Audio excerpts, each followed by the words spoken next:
sallallahu alaihi wa alihi wasallam yang bernama Harith ibnu Umair. Harith ibnu Umair telah dibunuh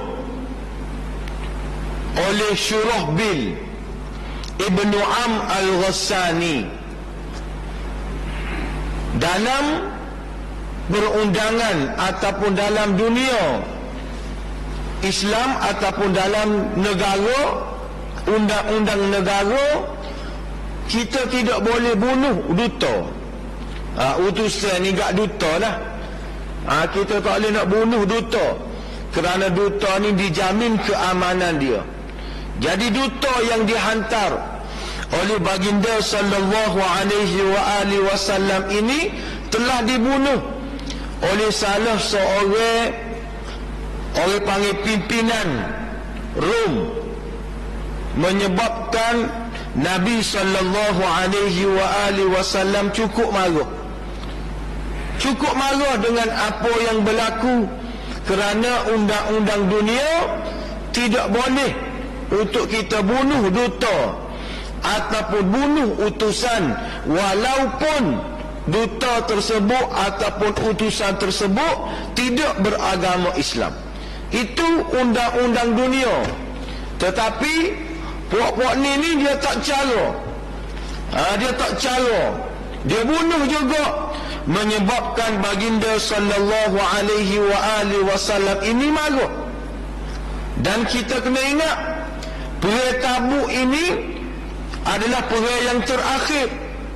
Mana bila perang yang terakhir, maka sebelum pada tu sudah berlakunya Fathu Makkah, sudah berlakunya pembukaan kota Mekah. Yang kita lihat bagaimana pembukaan kota Mekah ini, wa ra'aitan nas sayadkhuluna fi dinillahi afwaja. Berbondong-bondong manusia memeluk agama Islam kerana melihat kehebatan Islam, melihat keindahan Islam. Maka masa tu ramai orang-orang Arab dan juga daripada luar semenanjung tanah Arab, mereka memeluk agama Islam, mereka melihat kehebatan Islam, menyebabkan Rom dia rasa tergugah, dia rasa cemas, seolah-olah Islam ini nak menggantikan kuasa yang ada kepada dia. Maka sebab tu dia bunuh utusan ataupun duta yang dihantar oleh baginda sallallahu alaihi wa alihi wasallam.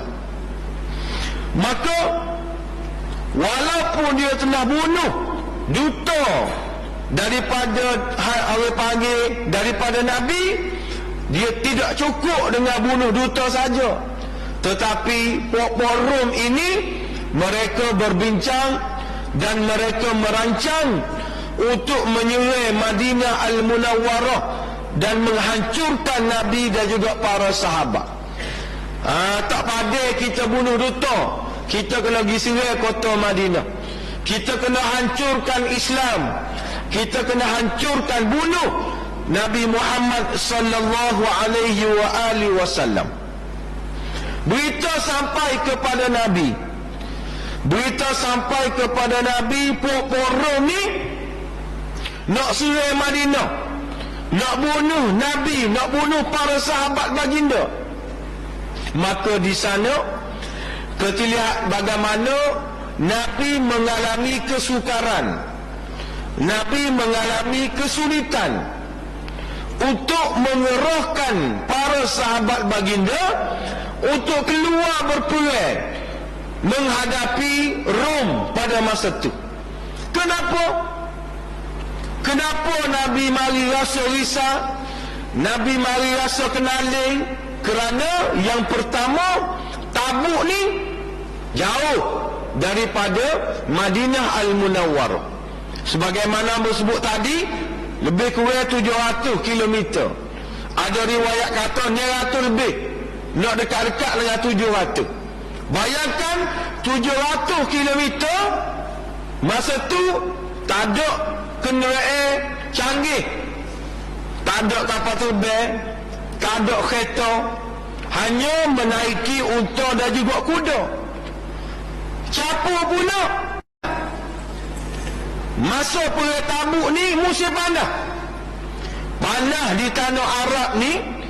Kalau ada di kalangan kita yang pernah belajar di tanah Arab, Mesir ke, Jordan ke, Mekah sendiri pun panas dia ni panas daripada kita pada hari ni lagi.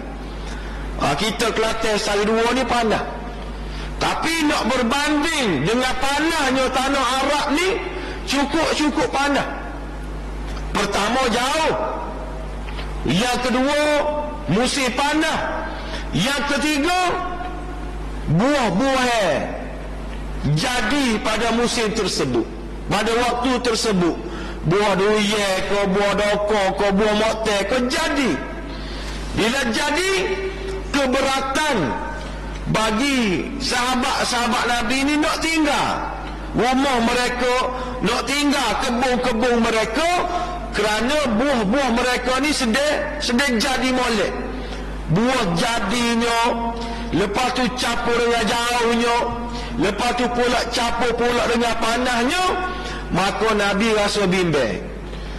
Rasa bimbang nak ajak para sahabat ni keluar dengan dia untuk perang di Tabuk. Dan kita tahu dan kita baca dalam riwayat, baca dalam sirah, Nabi ajak sebelum pada ni, kalau Nabi ajak sahabat-sahabat Nabi ni pergi perang, Nabi tak royak pergi mana.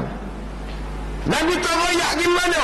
Nabi royak suruh sahabat ni sedia aja. Maka sahabat ikut bawa Nabi pergi mana. Tetapi dalam perang Tabuk ini, Nabi kumpul sahabat-sahabat baginda dan Nabi royak, kita akan ke Tabuk untuk menghadapi, untuk berlawan dan juga perang dengan tentera Rom. Maka Nabi minta supaya sahabat-sahabat baginda ni bagi sumbangan. Kalau ada duit, bagi duit. Tak kira lah, infak. Hatta makanan sekalipun, hatta satu sebutir buah tamar pun Nabi terima sumbangan-sumbangan dan juga infak-infak daripada sahabat-sahabat baginda. Dan kita lihat bagaimana walaupun suasana panas, suasana jauh, suasana buah-buah menjadi di kebun-kebun para sahabat Nabi, tetapi inilah kelebihan yang ada pada sahabat. Mereka tidak mengeluh, mereka tidak berasa berat, mereka tidak berasa tak ada alasan untuk tidak keluar berperang bersama-sama dengan baginda sallallahu alaihi wasallam. Kita lihat bagaimana dalam sirah Nabawiyah, ramai di kalangan sahabat-sahabat Nabi yang keluarkan infak, bagi infak untuk perjuangan Nabi, khususnya dalam perang Tabuk. Sebagai contoh, Sayyidina Abu Bakar As-Siddiq radhiyallahu ta'ala anhu, dia orang yang pertama dijumpa dengan Nabi, bagi harta dia, infak fi sabilillah, untuk keluar ke medan Tabuk. Berapa jumlah dia? Semua harta-harta yang ada pada dia, dalam bank Islam ko, bank rakyat ko, bank ko, waktu habis duit-duit yang ada dalam simpanan dia, dia bagi kepada baginda sallallahu alaihi wasallam. Dia jumpa dengan Nabi, dia kata, wahai Rasulullah, ini adalah semua harta yang aku bagi kepada kamu, tak tinggal walaupun sah.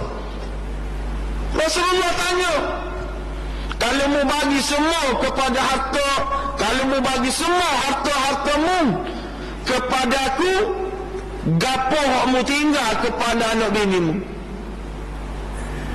Sayyidina Abu Bakar jawab, aku tinggal kepada bini dan juga anak aku, Allah Ta'ala dan juga Rasul. Nak cari mana orang yang serupa dengan Sayyidina Abu Bakar? Bui neraka. Aku tinggal Allah Ta'ala dengan Rasul je. Sebab itulah Allah Ta'ala gelar Nabi gelar Abu Bakar ni As-Siddiq, orang yang benar, orang yang membenarkan apa yang diucapkan, apa yang dilakukan oleh baginda sallallahu alaihi wasallam. Kadang-kadang orang kita bukan sini tempat lain, nak semaya, nak bagi ifak pagi semaya Jumaat pun lama seluk piti dalam poket, takut salah waktu tubik. Dia cari piti Syria, nak waktu tubik 50 air ugah dah nak masuk balik. Wal'iyadzubillah, bukan sini tempat lain. Ni Sayyidina Abu Bakar ni bagi segala-gala. Hak ninggalnya siapa? Ninggal dia Allah Ta'ala dan Rasul je. Dia tinggal kepada anak bini dia. Mari pula Sayyidina Umar Al-Khattab radhiyallahu ta'ala anhu bagi infak kepada Nabi separuh dia bagi kepada Nabi, separuh lagi dia tinggal kepada anak bini dia. Tanya juga kali separuh, tapi tak boleh lawan Sayyidina Abu Bakar. Mari pula Sayyidina Uthman bin Affan radhiyallahu ta'ala anhu mari jumpa dengan Nabi. Dia bagi 200 ekor unta. 200 ekor unta. Seekor unta hari ni tak berapa ribu. Ni 200 ekor unta permulaan Sayyidina Uthman bagi kepada Nabi. Lepas pada tu dia wi pula sampai satu tahap 900 ekor unta. Sayyidina Uthman bin Affan bagi kepada Nabi sallallahu alaihi wasallam. Ni kelebihan sahabat-sahabat Nabi. Dia rela habis pitih, dia rela korbankan segala-gala untuk perjuangan Islam, untuk perjuangan Nabi sallallahu alaihi wasallam. Sebab tu adik kakak, bak sedekah ni kita jangan kira. Bak wipiti kau orang ni kita jangan kira. Islam aja mu wipiti mu boleh balik. Mu wipiti duitmu semakin banyak. Duitmu semakin banyak. Ni hak Islam aja. Kita bagi infak, kita bagi sedekah, duit kita kau banyak. Bukan setakat kau banyak, ada keberkatan dia, ada kelebihan dia. Hak ni hak Islam aja. Tapi kalau sekular aja, muwi pitimu tak ada. Pitimu ada 100 ya, muwi 100 ya, ilah ada pitimu, tak ada dah. Tapi Islam aja, kalau mu bagi 100, mu ada 100, mu bagi 100, maka duit kamu akan bertambah, duit kamu akan jadi berkah, maka kehidupanmu jadi berkah. Dia banyak lagi kelebihan-kelebihan yang Allah Ta'ala bagi kepada kamu.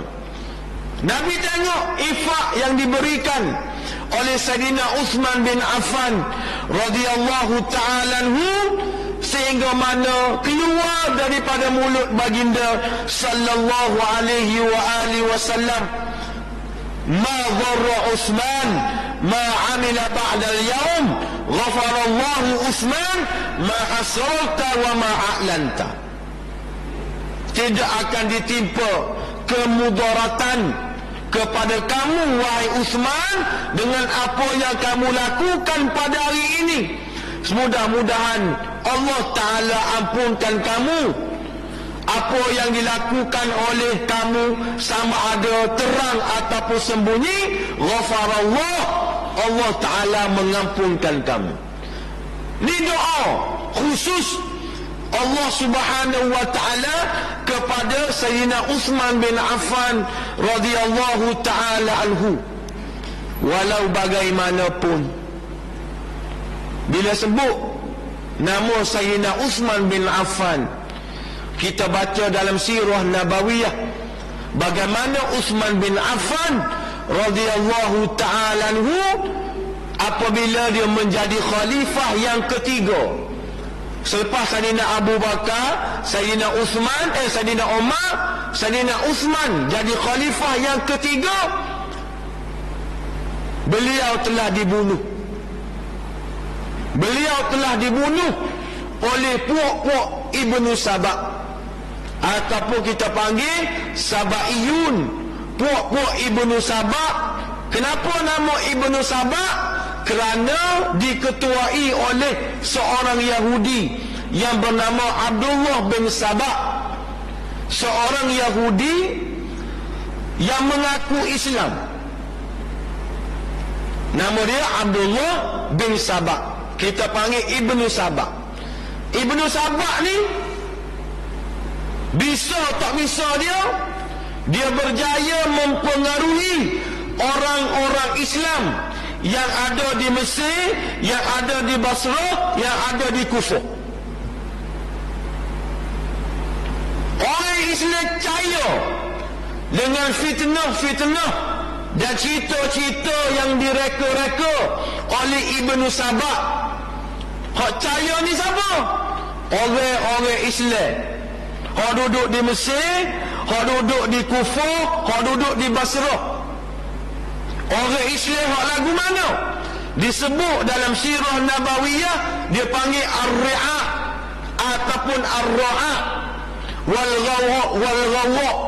wal-Ghawwa. Maksud dia apa? Orang-orang Islam hak bila dia diterima apa saja berita, dia percaya belaka. Walaupun berita hak dia dengar tu tak betul, dia tidak tabayun, dia tidak cek dulu. Orang-orang Islam hak tak mengaji, orang-orang Islam hak jauh dengan masjid, hak tak cara ke kuliah agama, hak tak cara kepada Islam, bila dia dengar berita, dia pakar bulat-bulat, dia terima bulat-bulat, dia sebar pula. Nak ayatnya zaman Sayyidina Uthman ni ada dah orang-orang Islam ni hak tak tentu kalu, hak tak tahu satu, bawa cerita-cerita, bawa fitnah-fitnah yang dilemparkan oleh Ibnu Saba, orang Yahudi. Tetapi malangnya Ibnu orang panggil gapo, Sayyidina Uthman ini dibunuh oleh orang Islam itu sendiri. Ni kelemahan orang Islam, kita tak boleh nak nafi. Hak palanya Yahudi, tapi hak bunuh Sayyidina Uthman nya siapa? Orang Islam. Contoh fitnah yang dibawa, Sayyidina Uthman minum arak. Sayyidina Uthman ni minum arak. Ada di kalangan orang-orang Islam ni percaya bahawasanya Sayyidina Uthman ni minum arak. Kalau kita tak logik, sahabat Nabi, hak Nabi jamin syurga masa dia hidup lagi, tiba-tiba ada orang Islam ni hak percaya Sayyidina Uthman ni minum arak. Bapa baca WhatsApp, ni WhatsApp group kata ni Sayyidina Uthman ni minum arak ni. Mari mana? Dalam Facebook, dalam media sosial, pergi selalu jalan. Padahal kita tak tabayun dulu, kita tak tanya dulu. Bunyi WhatsApp group juga, percaya ni WhatsApp group ni, lepas tu forward, menyebabkan tersebarnya fitnah daripada Mesir, daripada Basrah dan juga Kufah. Akhir sekali ni orang panggil kemuncak dia, kemuncak bagaimana rumah Sayyidina Uthman bin Affan telah dikepung. Siapa orang kepung ni? Orang Islam. Waktu kita sedih tu, Ibnu Saba kata duduk mana dah? Ibnu Saba jauh je. Hak buat kerja ni siapa? Orang Islam tadi. Hak tak tahu satu, hak tak reti satu, hak tak ngaji, hak malas maya, hak jauh dengan masjid. Hak ni ada kepung rumah Sayyidina Uthman. Berapa lama dia kepung? 40 hari. Sayyidina Uthman masa tu umur berapa? Ambo nak oyak pun tak gamu, 83 tahun. Umur 83 tahun. Berapa lama hak kepung rumah dia 3,000 orang. 3,000 ni Islam belakang. Ni sejarah nak royak. 3,000 orang hak kepung dia ni orang Islam belakang. 40 hari kepung. Dah lah 40 hari tak benar bagi makan, tak benar bagi minum. Tak boleh makan, tak boleh minum. Bayangkan umur 83 tahun nak makan tak boleh, nak minum tak boleh. Siapa keluar daripada mulut Sayyidina Uthman, dia kata popokmu ni lebih pada orang kafir lagi. Orang kafir dia ikat orang, dia bagi minum, dia bagi makan, tapi mu ni orang Islam lebih pada orang kafir lagi. Makan pun tak boleh, minum pun tak boleh kepada aku. Tapi Sayyidina Uthman ni dia tak takut. Dia tak takut. Kenapa popok Ibnu Sabah ni marah? Sebab Sayyidina Uthman tak seletak jawatan. Dia orang ada kalau mu nak selamat, mu kena letak jawatan sebagai khalifah. Kalau mu letak jawatan, mu akan selamat, aku tak akan bunuh mu. Sayyidina Uthman nak letak jawatan dia. Dia kata kok mana-mana pun aku tak akan letak. Bila dia kata dia tak akan letak, dia muni kepung. Sahabat-sahabat Nabi ada ke masa tu? Ada. Mana berlaku ni? Di Madinah. Ada. Tapi Sayyidina Uthman kata, aku minta kepada sahabat-sahabat aku jangan berlakunya peperangan di Madinatun Nabi. Maknanya Madinah ni tempat Nabi ada, makam Nabi ada, kubur Nabi ada. Aku tak usah berlakunya peperangan. Aku minta sahabat-sahabat ni kelik.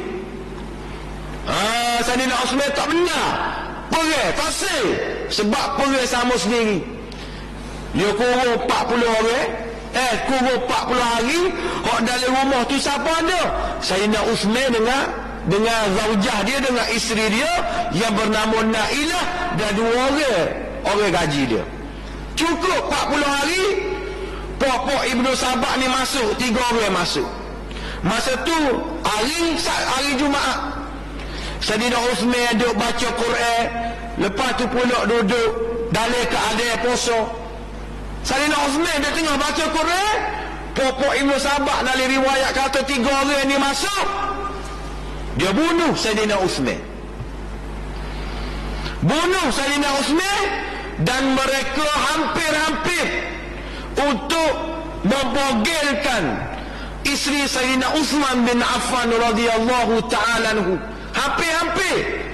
Nampak ko orang gaji Sayyidina Uthman yang bernama Najih, dia pergi bunuh. Dia dibunuh salah seorang daripada Ibnu Sabah tadi, hak nak bogilkan isteri dia yang bernama Nailah. Hak ni pun nak mari bunuh pula orang gaji dia. Maka berlakulah kematian dalam rumah tersebut, iaitu seramai 3 orang. Nak ayatnya kemuncak Sayyidina Uthman bin Affan ini dibunuh oleh orang Islam sendiri. Ni nak ayatnya sejarah bahawasanya orang Islam ni kalau dia jauh dengan masjid, dia jauh dengan majlis-majlis ilmu, dia jauh dengan agama, maka dia akan menjadi alat kepada musuh-musuh Allah. Dia akan jadi wahid, akan jadi barwa kepada musuh-musuh Allah Subhanahu wa ta'ala. Itu secara ringkas, sebab kita sebut nama Sayyidina Uthman. Maka berjaya kumpul harta yang banyak, ada yang bagi kurma, ada yang bagi makanan. Maka Nabi berjaya mengumpulkan sahabat-sahabat baginda berapa lama? 30,000 orang. Ini nak ayat hebatnya Nabi. Musim panah, jauh, kebun-kebun jadi molek, berjaya mengumpulkan 30,000 orang. Hak tentera Rom tadi berapa? 40,000. Dalam sejarah inilah orang panggil bilangan tentera yang paling ramai, iaitu perang Tabuk, selama 30,000 orang. Maka 30,000 orang ni bergerak menuju ke Tabuk. Berapa lama nak sampai ke Tabuk ni adik kakak? Kereta tak ada, motor tak ada, 15 hari. 15 hari dalam keadaan panah. Panah ni pada pasir. Kita panah-panah pun ada pokok, ada neduh ni 15 hari duk jalan tengah panah. Lo ni pun kalau tak pasal ekor lepas tu. Tak pasal ekor, tak pasal kipas. Nak ayatnya 15 hari perjalanan Nabi, gi 15 hari, kelik 15 hari. Sampai dalam riwayat kata sahabat-sahabat Nabi terpaksa bunuh unta-unta dan juga kuda-kuda untuk makan, dahaga air dan juga sebagainya. 15 hari perjalanan sampai di Tabuk. Bila sampai di Tabuk, Nabi sapa dulu. Tentera-tentera Islam ni sapa dulu di Tabuk. Maka bilalah tentera-tentera Rom ni dengar, sahabat-sahabat Nabi daripada jauh ni 15 hari perjalanan, musim panah lagi, lepas tu tinggal pula kebun-kebun gapo, dengan Nabi pula bagi semangat, bagi kata-kata semangat. Mari kenaling, mari kenaling, mari guru, mari takut. Mari takut, mari guru, mari kenaling. Akhir sekali dia tahu okey dia. Ni kehebatan baginda sallallahu alaihi wa alihi wasallam, kehebatan Nabi. Berapa lama pula duduk di Tabuk? Bukan sehari, bukan 2 hari, 20 hari. Nabi tunggu, mana demo ni tak sapa-sapa. 20 hari, 15 hari perjalanan, sapa 20 hari pula Nabi duduk situ. Dia kata tentera Islam ni hebat sungguh. Musim-musim panah pun jauh jelak mari 700 km mari juga. Patu ramah pula tu 30,000 orang. Akhir sekali pokok dia ni atau okey. Atau okey, buat rundingnya dengan Nabi sallallahu alaihi wa alihi wasallam. Dan Nabi terimalah rundingnya tersebut kerana dia nak bagi gotu, nak bagi goni, nak bagi gotu kepada baginda sallallahu alaihi wa alihi wasallam. Maka berakhirlah peperangan Tabuk tanpa berlakunya pertumpahan darah.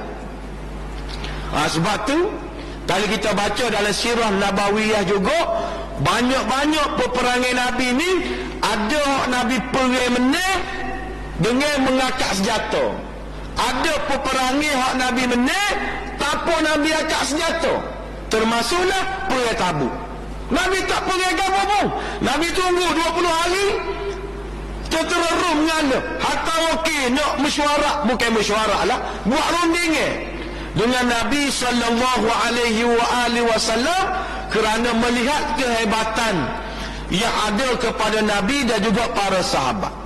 20 hari Nabi duduk di Tabuk, maka Nabi baliklah semula ke Madinah Al-Munawwarah, mengambil masa selama 15 hari. Capu tolak berapa lama? 50 hari. 50 hari adik kakak jalan kaki. Allahu Akbar. Ada kola ni orang serupa dengan demo ni, serupa dengan Nabi dan juga para sahabat yang rela korbankan segala-gala untuk pertahankan Islam, untuk pertahankan agama. Kita minta doa dengan Allah Ta'ala, biar Allah Ta'ala pilih kita jadi sebagaimana sahabat Nabi sallallahu alaihi wa alihi wasallam. Sebab itulah Al-Imam Syahid Hasanul Banna disebut dalam Usulul Ishrin, dalam usul 20 dia, iaitu dalam Arkanul Bai'ah, dia sebut bagaimana orang panggil pengorbanan. Apa maksud pengorbanan? Iaitu korbankan masa, korbankan hidup, korbankan harta, korbankan nyawa untuk perjuangan Islam. Nak berjihad, nak menunjukkan rasa kita ni jaga agama Allah Ta'ala, kena korbankan duit, korbankan masa, korbankan segala-gala. Apa saja yang ada dalam hidup kita, yang ada dalam diri kita, kita korbankan untuk perjuangan Islam, untuk menegakkan agama Allah Subhanahu wa taala.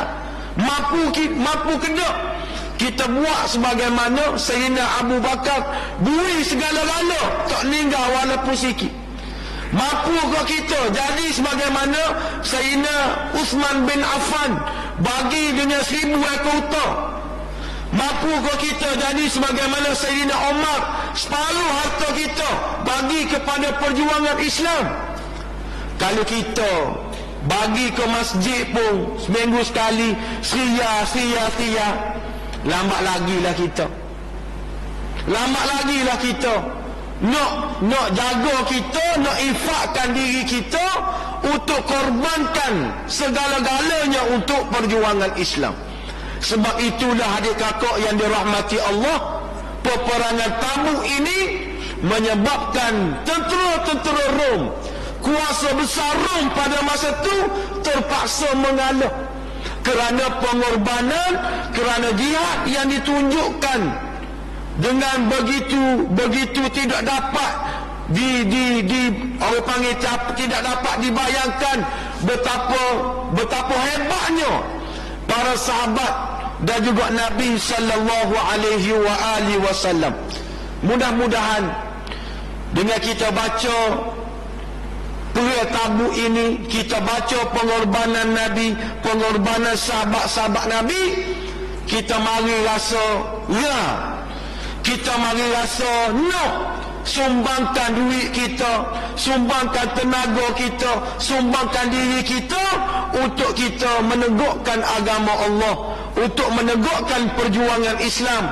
Kalau kita tidak mampu untuk keluar ke medan jihad, untuk kita korbankan nyawa kita, paling kurang kita bagi sumbangan, bagi duit, bagi harta kita, untuk sama-sama kita mengambil infak, mengambil pahala, kerana kita tidak tinggal bagi sumbangan dan juga bagi infak untuk kita menegakkan agama Allah Subhanahu wa taala. Perang Tabuk ni panjang lagi, cuma sekadar itu saja, kerana dalam perang Tabuk ini juga ada beberapa sahabat Nabi yang ditinggalkan oleh baginda sallallahu alaihi wasallam. Dia cerita ni sedap juga, cerita bagaimana pok-pok munafik hak tidak keluar perang Tabuk ini, duk gelewak di Madinah Al-Munawwarah dan mempengaruhi orang-orang Islam yang ditinggalkan oleh Nabi. Ditinggalkan oleh Nabi ini bukan sebab sahabat Nabi itu munafik, tidak, tetapi kerana sebab-sebab yang dimaafkan oleh Allah Ta'ala. Maka masa itulah dia tengok hak orang betul-betul munafik, hak bagi alasan macam-macam kepada Nabi, sehingga mana pok-pok ni mempengaruhi dia, ajar dia supaya bila Nabi balik dari perang Tabuk, dia pelawak. Wilah alasan gapo-gapo pun, biar Nabi kata tak apalah, mu tak pergi pun sebab alasan ni. Cerita dia panjang lagi, hak depan lagi kau sedap lagi. Tapi nak ayat secara ringkasnya, perang Tabuk ini perang yang terakhir dalam hidup baginda sallallahu alaihi wasallam, dan sahabat-sahabat Nabi korbankan segala-gala untuk bersama-sama dengan baginda, dan Allah Ta'ala balas infak sahabat-sahabat Nabi ini dengan memperolehi kemenangan yang besar tanpa syahid seorang pun, tanpa melupakan darah walaupun sedikit. Ini kehebatan yang ada kepada Islam, yang ada kepada Nabi sallallahu alaihi wasallam, yang berjaya nak menggerakkan para sahabat Nabi. Dan insya-Allah mudah-mudahan semangat ini ada dalam diri kita untuk kita rasa gerak, untuk kita rasa bersemangat untuk tolong agama kita, tolong orang yang nak menegakkan agama Allah Subhanahu wa taala. Aqulu qali hadza wa astaghfiru li wa lakum. Wassalamu alaikum warahmatullahi wabarakatuh. أعوذ بالله من الشيطان الرجيم. بسم الله الرحمن الرحيم. الحمد لله رب العالمين، والصلاة والسلام على أشرف الأنبياء والمرسلين سيدنا محمد وعلى آله وصحبه أجمعين. ربنا آتنا في الدنيا حسنة وفي الآخرة حسنة وقنا عذاب النار. وصلى الله على سيدنا محمد وعلى آله وصحبه وبارك وسلم. وآخر دعوانا أن الحمد لله رب العالمين.